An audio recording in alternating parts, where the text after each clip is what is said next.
Sylvain Landry, à quel point c'est rare de voir une exposition des œuvres et de Norval et de son fils Christian? Bien, c'est la première fois. Je dis pas qu'il y en aura, qu'il n'y a pas eu des fois des galeries qui ont pu avoir une œuvre mais de cette ampleur-là, de cette grosseur-là, avec tant d'œuvres, c'est la première fois. Puis surtout des œuvres de cette dimension-là. La vision de Norval, c'était de transmettre et de guérir par son art. Donc, il y a une continuité. Fait que du grand-père, par Norval, est devenu un nouveau courant de peinture, parce que c'était vraiment le premier à faire ce mouvement-là qu'on appelle le woodland. Et la suite logique pour ses fils, parce qu'il y avait quand même une grande famille, mais Christian. Puis c'est drôle, quand on entend parler de Christian, de son père, il n'y a jamais vraiment eu de cours de peinture de son père. Il dit, quand j'étais chanceux, il me laissait des fois faire ses fonds, faire des formes. Mais il dit, mon père m'enseignait en disant, regarde-moi être et deviens toi-même.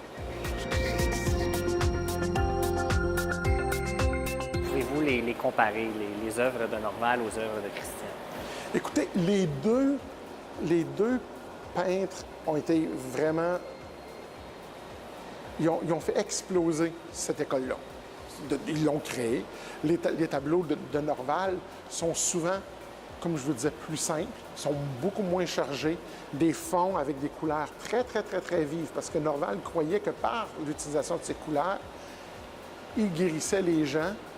Donc, Christian a travaillé dans le même moule, mais il a essayé d'éviter de grands espaces négatifs, remplis avec, après ça, juste avec une figure, mais il a utilisé beaucoup plus de couleurs pour avoir des histoires beaucoup plus complexes que Norval.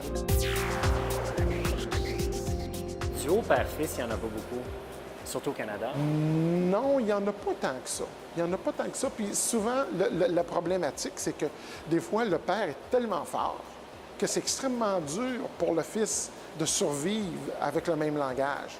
Christian était capable, mais il l'a adapté.